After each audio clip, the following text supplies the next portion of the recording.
You are Locked On Lakers, your daily Los Angeles Lakers podcast. Part of the Locked On Podcast Network, your team every day.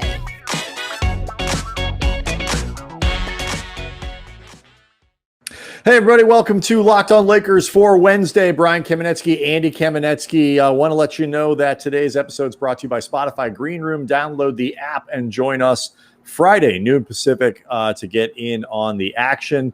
Lots to do today. We're going to continue our NBA draft scouting report series. On today, we're going to do Jared Butler of Baylor. We spoke with Kendall Kaut, who literally, Andy, wrote the book on Baylor's 2021 national title season and knows the kid well. It is a great scouting report. And yes, if you are on the fence about who the Lakers should pick, Kendall might sell you on Jared Butler. So make sure you hang around for that one. But the NBA Finals, Andy, are over. The Milwaukee Bucks are the champions for 2020-2021. And we have some thoughts about that, and we'll obviously get into kind of how we feel this kind of reflects on the Lakers and what it means, about the Lakers this year and into next year. But let's start with just the Bucks winning, because this turned into a great series. Like, I wasn't sure how long it was, people weren't sure how long it was going to last at the beginning of it, but man alive, this became one of the more entertaining final series in a while. Yeah, I mean, there's going to be a lot of focus afterwards on the ratings, which have not been as good as previous ones. And obviously, there are a lot of different factors that can go into that. Everything from, the profile of these teams' markets, pandemic. Sure. I will leave that for the people most directly affected by ratings, whether you're talking about the league or the networks, whatever. In terms of pure basketball, which is what the actual fans should care about, they got something great. And I hope that there were more people watching, just because, again, in 2021, the way this stuff gets consumed is not entirely understood in ways that's reflected in the ratings. I hope more people saw it than the actual ratings, because if they didn't, they missed out on something really fun. Yeah, and that would suck for them. The answer is yes. NBA fans, particularly young NBA fans, consume this stuff on ways that are not network television. But the stories here, Milwaukee winning, and I don't mean this to say that Phoenix is filled with bad human beings. That's not my point here. But Milwaukee winning is a victory for outstanding human beings. The Bucks are such an easy team to root for. The story of Giannis, we had Miran Fader on. It was last week, I believe it was Miran Fader, yes, who wrote the book on Giannis, which comes out early August, I think August 10th. And you just pre-order that thing and seriously pre-order it, because that thing's going to be, it could sell out right now. So it really might sell out. So the story of Giannis, who this person is phenomenal. It is something that every human being who has even a casual interest in sports can get behind. Jrue Holiday, if people don't remember, a lot of people in LA or who follow LA sports know him from his time at UCLA, went to Campbell Hall. He's a kid that a lot of people, not a kid, he was a kid who a lot of people in this city know. 4 years ago, 5 years ago, whatever it was, he took time off of the season to tend to his wife who was undergoing brain surgery. These are people who are very devoted to their families. Khris Middleton is an outstanding human being. Bobby Portis, future mayor of Milwaukee, because yes, that guy might actually be more popular than Giannis, if that's believable. Maybe if anybody is, it's him. He is a folk hero in that city. He must be likable on some level beyond what the fans think of him, because you may recall when he was a member of the Bulls, he punched out Nikola Mirotic in a way that left half of his face destroyed.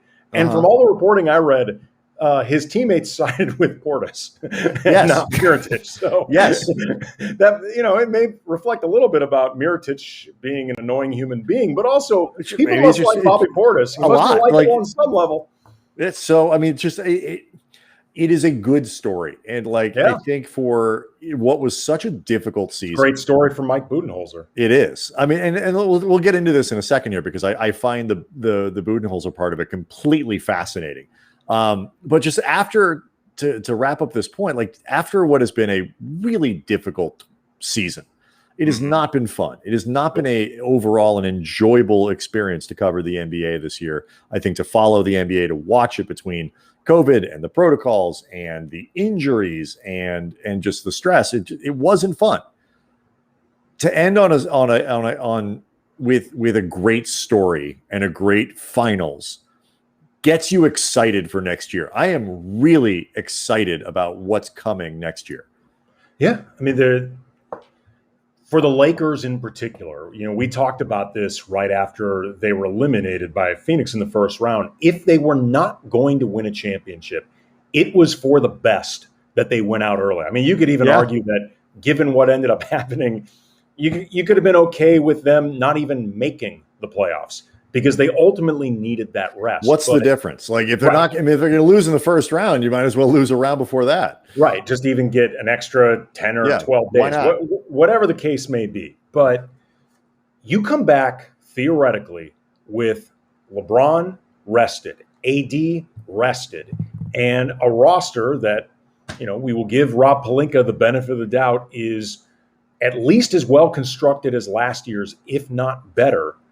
The Lakers are going to have as great a chance as anybody in the league, but it doesn't feel like any team is that much better than anybody else. We never got a full taste of what the Nets are, but you can still see the risks of a team that is as top heavy as they are. Like the potential pitfalls. There are a lot of teams. They have a little bit. You could say they have a little bit more of a margin than the Lakers do because they have 3 of those guys instead of 2. Sure, but ultimately it didn't really matter. You're right, and like I look at this from the Lakers' perspective, and I see Phoenix getting to the finals, pushing to 6 games and all that. Really getting. You want to talk about a team that ramped up the clock, on their timetable to just warp speed. But the Lakers, I think, with a healthy Anthony Davis, I will continue to contend, win that series. And if they win that series, I don't think they lose to Denver without Jamal Murray. They beat them with Jamal Murray last year. I think they win that series. Like, for all the imperfections that they had and the questions about centers and Andre Drummond and do they have enough shooting and all this, I don't know if they would have beaten Milwaukee because I think the Bucks are very, very good. Obviously, they won a title, and I actually think they match up well with the Lakers. Like, that would have been a difficult team for the Lakers to score against. I think the Lakers are a finals team. Well, especially too, Brian, if Magic Johnson has his way. He was tweeting during the game, got a series of these. Watch out, LeBron, KD, and Giannis are right there coming for your throne with the eyeballs emoji. Then 27 minutes later, if Chris Paul, you can just feel the wheels turning in Magic's head over the course of 27 minutes, probably at that point the game having ended. If Chris Paul opts out of his contract with the Suns, his first call should be from his best friend LeBron James and the Lakers. And within the same minute, exact same minute, a big 3 with LeBron, Khris, and AD will equal an NBA championship. This, Brian, is why Magic quit as president of basketball. Because this would be tampering. Right. But this, no, you're missing it. He didn't quit because he didn't want to do the tampering. He quit because he wanted to do the tweeting. Like the tampering is like the added bonus. That's the icing on the cake. The cake is the tweets. But like, let's explore simply this. Simply giving credit. If he had been president of basketball operations, just getting credit for having brought in Chris Paul as a third piece and getting a championship doesn't mean anything if you can't tweet about it before. That's true. What's the point? Let's talk about this because there is an avenue by which, because the Lakers obviously can't pay Chris Paul what he is deserving. And but I'm 100% sure that Magic is not aware of the Lakers cap situation when he sent that out. That's probably 100%. I think that's probably just a safe bet. At the very least, it's a safer bet than it should be. But Andy, what if it's not the Lakers that pay Chris Paul? We'll talk about that next. This episode is brought to you by Spotify Green Room, the first social audio platform for sports fans. The app is free to download. Once you're in, you can talk with me, Brian, other fans, athletes, insiders in real time about your favorite team or sport. In this case, obviously the Lakers. We will be hosting our room for Locked On Lakers once a week. It is always Friday, noon Pacific time. Join in the conversation. It's the perfect place to start or join conversations about the league. So go to the free Spotify Green Room app right now. Download it. It's currently available on all iOS devices. Make sure to create a profile, link to your Twitter, and join the group for the latest league updates. Follow us at Cam Brothers to be noted when the room goes live. It's always under A. Kamenetzky. You're not going to want to miss it. Again, Fridays, noon Pacific. We want to hear from you guys. Spotify Green Room, changing the way we talk sports. So the most the Lakers could, give Chris Paul, something like if they give him that mid-level, all of it would be like, I don't know. I think is it 4 years, 3 years, whatever it is. So we'll call it like $20 million. The Suns, theoretically, if he stays over 2-3 years, whatever it is, could probably give him, reasonably. I think people expect him to make around 30. So there's about a $60 million difference between what the Lakers could give him and what the Suns could give Chris Paul, Andy. That is sizable. Yeah, the Lakers can't make that up. But no, the last time LeBron took a shit, $60 million came out. let's be honest here. It's one of those things you're both happy about, and you should see a doctor. And it does tremendous damage to your plumbing. Like you have to be ready for that. So, what if he just says, "Look, CP, I'll make it up to you." Like that's like 47 seconds of the interest just off the money I'm getting from my Beats sale. I got you back. I'll write you the check. Just don't spend it. We got to do a Goodfellas thing here. Don't show up at the Cadillac. Don't show up at the fur coat, or I am going to have to put you in a refrigerator car or freezer car. But like LeBron could make that up, right? And Chris Paul would keep his mouth shut. Like I have no illusions that Chris Paul would go blabbing around town. I mean, there's a couple things. Shut. There's a couple things with that. First of all, I don't care how tight they are. I don't care that Chris Paul is Bronny's godfather. Yeah, you get that money up front. Oh no, you still got to see it. You got to see the money. This money is up front. If it's a check, you are cashing it. Like you need. It's not a check. Evidence. It's and you can't Venmo it either because you have that subject line where you have to put what the money is for. You can't Venmo somebody $60 million for under the table payments. No, I mean, well, you can come up with something different. I mean, you can write in whatever you want, but barbecue. We really threw down with a lot of folks. That was dinner. That was a lot of food going there. But okay, first thing, you get the money up front. Again, I don't care how tight they are. Second of all, Chris Paul has to quit as president of the Players Association because in that position, you cannot take that far below market value. Like you absolutely. Frankly, LeBron probably has to quit as vice president because in order to maintain the appearances, he would object to Chris Paul doing that on general principle. So the two of them both have to step aside. Yeah. And then in a way that's totally unsuspicious, Chris Paul signs for the minimum. Right. I do. I mean, you workshop it. You run, but I mean, maybe it's better if CP quits, but LeBron doesn't and strenuously objects and CP signs. There's room to make this, but I'm just saying Magic maybe onto something. I think they both just have to decide that in terms of leadership with the league, it's time to pass the batons. Yes. Like it was just the right time. Especially with both of them in their career twilights, it makes a lot of sense. They want to focus on the court. You mentioned Mike Budenholzer before, and what I think is amazing about this is like if he doesn't win a title this year, there's a decent chance, even if he gets to the finals and loses, the Suns win in 6 or 5 or 6 or whatever, like he could get fired. Dude. Like he was getting fired all the way through the playoffs anytime the Bucks got near a loss. Dude, I'm fairly certain Bucks fans still want him fired. They might. And by the way, he's no better a coach or worse a coach now than he was 2 weeks ago. Well, I don't know. I mean, assuming everybody was right about why he was a crappy coach to begin with, I mean, assuming people were correct. Right, but I'm saying the guy is the guy, yes. And either we are right or we're wrong. But the guy is, and this is, we make this argument all the time. You see it in college football more than anything.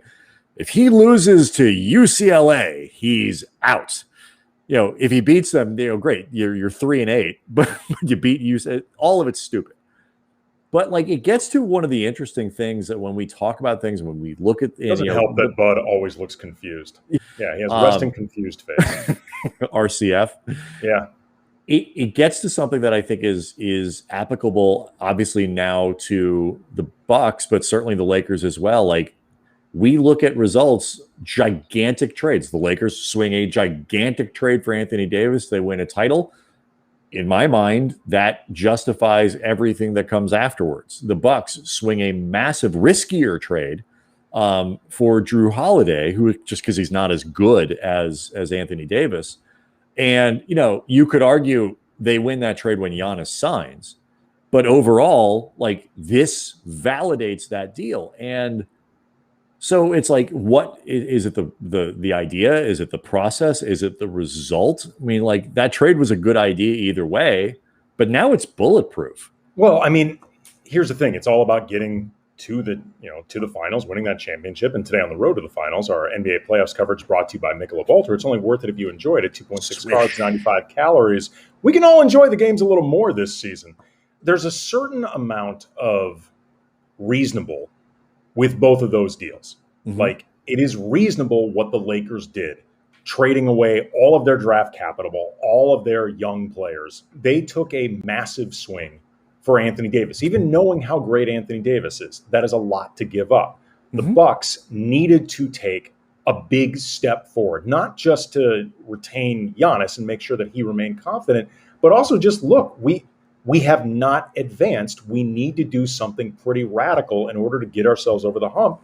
And Jrue Holiday is a really good player, but they nonetheless gave up a lot for him. Both were reasonable, but a championship is the difference between a reasonable trade that can still be criticized and a reasonable trade that is bulletproof no matter what happens afterwards. I've heard Laker fans express a lot of concern that Anthony Davis for the rest of his time as a Laker is going to be injured. There's always going to be those health concerns. You wonder if he's durable enough to really take that baton from LeBron to truly be the face of the organization that everything is built around.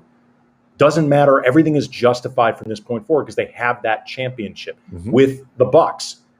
Jrue Holiday, that game 5 he had, which was absolutely sensational. They do not win that game without him. And then the defense that he played throughout the entire series, it doesn't matter what happens with Holiday moving forward. That trade is justified. Yeah. And as opposed to what the Clippers are going through right now. And the moves they made were completely reasonable too. Right. With acquiring Paul George and acquiring Kawhi Leonard and everything they gave up to make that happen, totally reasonable. If they don't win a championship, it's going to be second guessed. It is going to be considered a failure, even with the same amount of reasonableness. Right, and even with I think the general belief, I think rightly, that you do that trade every single effing time to get Kawhi Leonard, and essentially you're trading for Paul George at the same time. You do that, and to me, the Lakers, to tie it back to the Lakers before we get to the preview. I don't think they have the stuff anymore to make a giant trade. I don't think there's anything out there anyway, but it's all relative. And so, trading Talen Horton-Tucker, for example, probably comes in a pretty big swing. It involves, Kuz or KCP or some sort of well-engineered sign and trade with Harold opts in and then he gets traded, whatever it might be. To whatever extent the Lakers can make a swing, another lesson that this year teaches me is you got to do it. You can't, you can't completely ignore the long term because you don't want to just screw yourself. But, you have LeBron James, who is still an elite player, and paired with Anthony Davis, who is an elite player. You can't hold 10% of that potential back, 5%, whatever number. because you're worried about what things are going to look like 4 years from now. Look, man, we saw this with the Lakers down the stretch of Kobe's career, even before the Achilles. They gave up everything to try to extend that thing as long as they possibly could, like the draft picks that they attached to Derek Fisher and to Luke Walton to move those guys. Everything they gave up for Steve Nash, getting in Dwight Howard. And it ended in a spectacular grease fire explosion. Oh, it was awful. It was terrible. But it was the right thing to do. It was exactly the right thing to do. Now, I would say this. The contrast with that is what they tried to do after Kobe got hurt, where they're throwing stupid money at players that were not going to get them where they wanted to go because they were panicking because they didn't have stars and they weren't where they were supposed to be and all that. And off twice going after LaMarcus Aldridge and failing. The best thing that happened to them was that they didn't get any of those guys. But in terms of while Kobe was still Kobe, absolutely you do that. Ramon Sessions turned out not to be the answer they thought he would be. But you know what? You make those types of swings. You have to do it. And I think the lesson here is if you can pick, I love THT, and I think he could be a really transformational player in terms of how they're able to remain good while they remain in cap hell. Like depending on what kind of contract he said, like he's 20 years old. But if you can get a guy who's going to be definitely better for you next year, maybe the year following, maybe not 4 years down the road, but definitely better next year, definitely the year after, you do it. And that may not make you better because that guy could get hurt, or Davis could get hurt, or LeBron could get hurt, or maybe some other team just super teams you even more, or whatever it is. But you got to try. And I think that needs to be the lesson. That is the lesson I get out of these finals, out of these playoffs, and it's something I'm sure we will talk a lot about. Before we get to the preview, I do want to remind people, please sign up and subscribe to Locked On Lakers on YouTube. Really excited about how quickly the channel is growing, but we want to get it going even faster than it is. I don't want to make a big deal out of this. The Locked On Celtics people have more subscribers than we do. Seriously. I mean them Celtics. Really? We're going to let that happen, Lakers fans? I thought Laker fans had pride.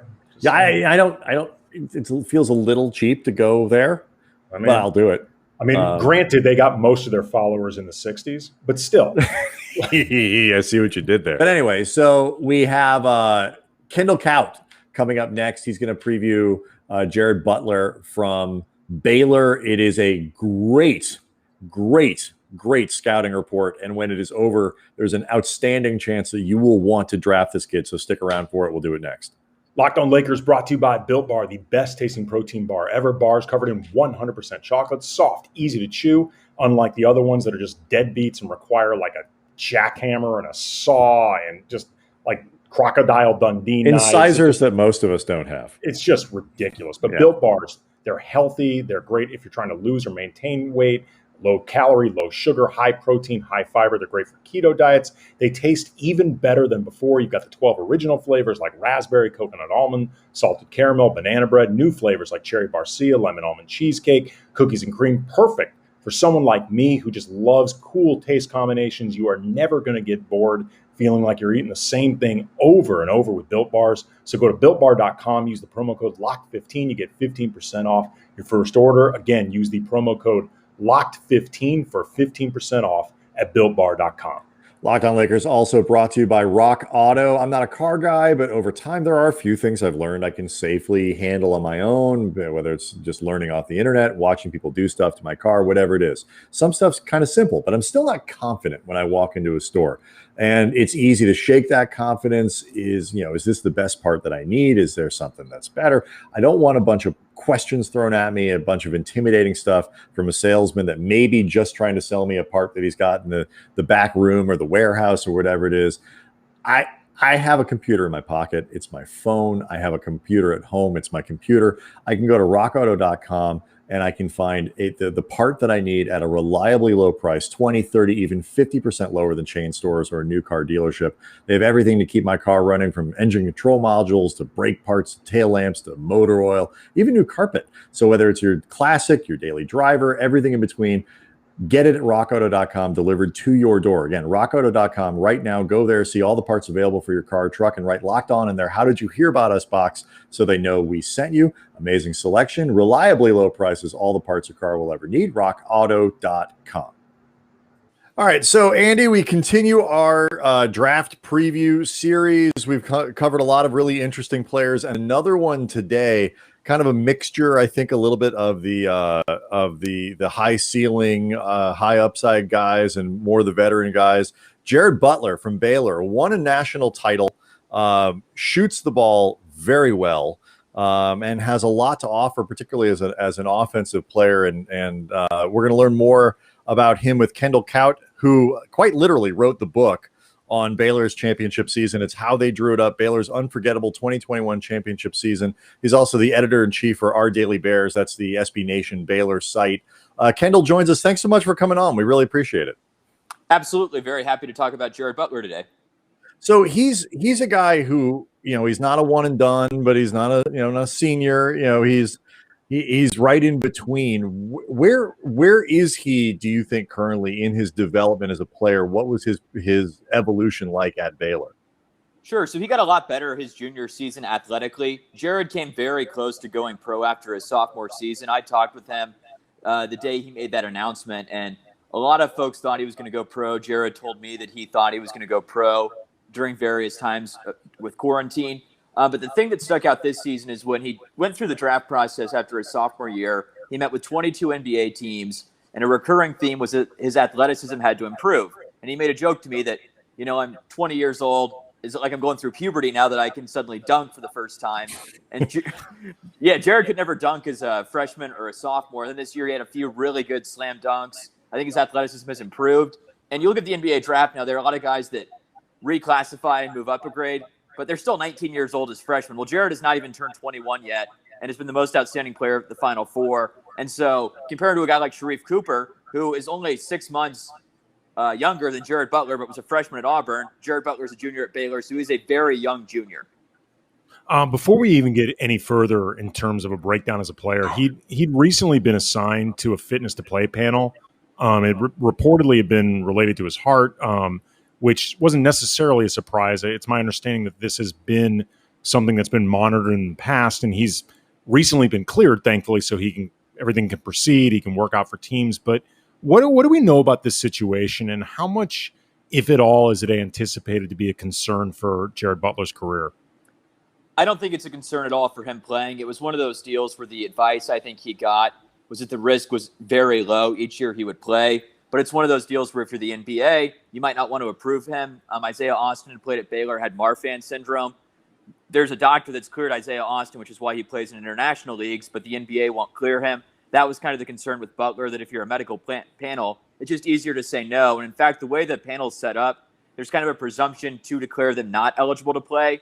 So when all three doctors unanimously said he could play, I think that's a very good sign for Butler. And I've talked to a couple of people that do those NBA mock drafts for some of the bigger sites, and they've told me that was one of the things that they kind of split the difference on, that, rather than having Butler go at number 20, let's put him down at, 30 and just see, he may not be eligible. So I think it was a real concern, but I think with the unanimous approval of that panel, it's a really good sign for his NBA career. He's a guy who averaged, 16 points as a sophomore, almost 17 as a junior, pretty good numbers, particularly in college. But, obviously you go, he was drafted 22nd by the Lakers. There's Anthony Davis. There's LeBron James. He's not going to be looked upon as a primary scorer. How well equipped do you think he is to go from that kind of focus of an offense to role player in an offense? I think you can do that quite well. And I think the Baylor team sets that up well because of how skilled the backcourt was this season. If people didn't watch a lot of college basketball this year, the easiest comp was that 2005 Illinois team with Darren Williams, D. Brown, and Luther Head. Okay. Maceo Teague is probably going to play internationally for a few years because he needs to fix a hitch in his jump shot. But he was a dominant scorer. He went 10 of 12 from three-point range against Texas Tech and blew out Chris Beard, who's kind of the talk of college basketball at one day joined the NBA. And Davion Mitchell is likely to be a top 10 pick in the draft and was very skilled. And then Matt Meyer might be a first-round pick next year. So because there were so many options, there were nights where Jared could step back and be a guy who would just hit a few threes or lock down on defense, because that was another thing they said he needed to improve upon. So I don't think he's a guy who's going to come to LA if the Lakers are fortunate enough to land him. and say, I got to shoot 15 times a game. If the Lakers want to give Dennis max contract and have LeBron and AD still hanging around, I'm sure you guys have talked about that a little bit. I think he's going to be fine to say, you know what, if I only take 5 shots a game, I can make that work. Yeah, from his freshman to junior year, each year his percentages from both the field and 3-point went up. Beyond just gaining experience as a player, is there anything that you saw over those 3 years that would account for the improvement, whether specific shots that he took, skill sets that he improved upon, that sort of thing? Absolutely. I think his floater got a ton better later on, which I think is a good skill for Butler. Given his athleticism is not in the elite category in terms of first step and top-end speed, his ability to get into the paint, kind of stall and make a floater might be Mike Conley-esque, although he's right-handed versus lefty. And for some reason, we can never compare different-handed guys to each other in these NBA comps for God knows what reason. You know, man, these are the rules, Kendall. Yeah. Like, who are we to change them? Yeah, if you're left-handed, you're always Zach Randolph or Chris Bosh or Mike Conley. So I know I'm breaking the mold here. But I think he has a good floater, which added to his game. And I think the other thing he added was he got a lot better at shooting as a standstill shooter. He had been a very good off-the-ball shooter as a freshman, but he's a lot better standstill. So those catch-and-shoot 3 opportunities when you play with LeBron James or Anthony Davis would be there for Jared. How much do you think the experience of going through, like you alluded to his accolades in the Final Four and winning the national title? How much do you think that prepares him to go to a team, whether it's the Lakers, somewhere in the back half of the draft, ostensibly to a playoff team like that? I think it definitely does. I mean, he dealt with all of the biggest moments and all of the biggest stages, what he was dealing with in terms of you got to play Gonzaga on a quick turnaround, and everybody says Gonzaga is the best team in the country. They were down 7 points to Villanova and were able to rally back and win. He's been kind of the focal point of the sport, and I know college basketball compared to the LA media market, and especially the Lakers, is not comparable, but somebody that could answer those questions on the biggest stage, whether it was the media before the national title game. He was on the NCAA's panel as a student representative, one of only 2 players in the country on that board. He spoke out at Baylor when the protests were going on about kind of, hey, we need to talk about racial justice at Baylor. He was a leading voice at Baylor about how to bridge concerns about race. All of those things he could do, I think, are signs you can meet the moment in LA, but until you're actually in LA, I think a lot of people would say it's a tough thing to know about. It's a cliche to refer to certain athletes as winners, but Butler really has won a lot in his basketball career. I believe he won a high school state championship. So, he's done it in high school, college. Like, is there something about either his personality or the way he approaches the game that you think accounts for just him being around and a part of a lot of winning? Yes, I think the best example of that winning is his freshman season. Tristan Clark was a dominant big man. He'd been a preseason All Big 12 player of the next season, but he goes down with a knee injury, and Baylor loses to Texas Southern, which you don't have to follow college basketball to know that's not good. They lose to Stephen F. Austin, who was not good that season. And that's not even a real school. It doesn't seem like it should be. That's made up. But they get absolutely housed by Kansas in that first game. And so Mekhi Mason played for Baylor and had blown them out when he played for Yale. And so that Baylor team appeared absolutely dead. And then Jared steps up, becomes either the best or second best player throughout the end of that season. But I think it's his attitude and his willingness to just say, whatever you need me to do, I'm okay with it. He took it very personally when the Big 12 coaches voted Cade Cunningham the Big 12 Player of the Year, because if you look at all the stats or you watch the games, it was pretty clear that the Cade hype had gotten a little bit out of control. And, sure enough, in the NCAA tournament, I don't know why Cade Cunningham – we go off on a tangent about Cade Cunningham and his Evan Mobley being discounted. I think he is. But in terms of Jared Butler, he is an absolute winner. He is humble, but he meets the moment when he feels disrespected. And so if Jared does drop pick 22, I know he's going to think, I'm a lot better than pick 22. Why is Kai Jones or why is Greg Brown getting drafted before me? And I think that'll fuel him. I like that idea. You are one of the rare guys right now who has had a chance to meet some of these players and get to know them, because so many of us who do this, it's COVID, you got a distance. And if a guy's been in college for a year and a half, you may not have ever met him in person, but you've actually, Jared Butler. What kind of guy is he? An absolutely fantastic guy. He comes from a great family. His dad's a civil engineer. His mom's a high school speech teacher. He's incredibly humble. He was the Big 12 Scholar Athlete of the Year, Baylor's Scholar Athlete of the Year, and the Big 12 Basketball Player of the Year by the AP. And the 24-year history of the Big 12, he's the only person to have won that accolade. He graduated with a 3.27 in business in 3 years. So he's going to be one of the smartest guys immediately on the Lakers. Obviously, LeBron has that photograph. What's the impressive part, Kendall? I'm waiting for the stuff that's supposed to floor me. Yeah, it's just like you get Jared Butler. It's not one of those guys you're going to be like, what's he doing? What's going on? Is he trying to hawk a pyramid scheme on us? He knows what's going down. I've seen him described a lot in different scouting reports and stuff as like a solid but not great athlete. Doesn't necessarily have an incredible size. I don't know if necessarily his position is obvious, like the length, that sort of stuff. And he's not seen as necessarily having huge upside in the NBA. Do you agree with that? But then also, how high do you think his floor is? Because that floor is really important. Sure, I think the floor is very high. I honestly think the best comp for Jared Butler is Malcolm Brogdon. And the reason I say that is because Jared Butler certainly does not have outlier athleticism. And as you mentioned, I think Jared's 6'3" or 6'4" legitimately. I stood next to him at my book signing, and they're not lying about the height with Jared Butler. But the two things I think that can make up for not having outlier athleticism, which you pretty much have to have in the NBA nowadays, is we know he can shoot the three, but the two things that stick out to me are incredible basketball IQ and the passes he makes, the way he can make one-handed passes cross-court. And the second thing beyond basketball IQ that I think really sticks out about what Jared Butler is going to be able to do in the NBA and doesn't get play is he decelerates so well. And that's an athletic skill that's not tested very well, but I'm not saying he's going to be Luka Doncic or James Harden. He won't be. But those are the kind of skills that if you're not an elite-level athlete can take you to the next level. And so that's not going to make him Doncic or Harden, I don't think. And Jared, you can use this as an insult if you listen to this and say he said I wasn't James Harden or Luka Doncic. I took that personally. But I think what he can do is the way he can decelerate is an athletic tool that is not kind of caught well enough. And that's how a guy who's not 6'7" playing point guard nowadays can be very good. My last thing for you, Kendall, we had this vibe when we talked about Chris Duarte from Oregon. When you look at the whole package and how they're described, he comes off very much as a guy who has more value to a good team than he would a bad team. At least right now, like straight out of the draft. For a guy to come in and play next year and next year or two. Does that apply, do you think, to Butler as well?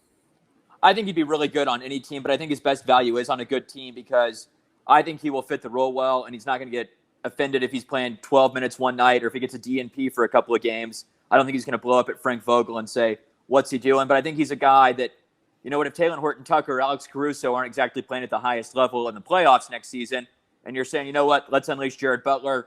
He goes 5 of 7 from 3 one game. You knock out. I don't even know who's going to be necessarily good in the West next season. Let's say the Nuggets for once get healthy and roll the dice well. That's not going to happen. You're not going to count on Michael Porter Jr. and Jamal Murray coming off an ACL, but let's just say that happens and the Lakers are in the Western Conference Finals against Denver. You get one game where Jokic and Michael Porter are hot. Well, Jared Butler comes in, goes 5 of 7 without much playing time. I think you can do that. I like that. It's a very specific scenario. Unfortunately, it's only that scenario. It has to be that scenario one where he can drive. Kendall Kaut, the information is fantastic, and therefore I'm guessing the book is as well. It's how they drew it up. Baylor's unforgettable 2021 championship season. He's also the editor-in-chief at Our Daily Bears, which you can catch over at SB Nation. That's the Baylor site. This was fantastic information on Jared Butler. We really appreciate the time. Yep, thank you, fellas. I appreciate it. And the new Space Jam's not that bad, so good sign for the Lakers. We just talked about that on the whole show on it. It's not bad. It is not bad at all. Don Cheadle is amazing in this thing. His level of commitment it's unbelievable. Oh my God. Appreciate the time, man. Thank you. Heck yeah.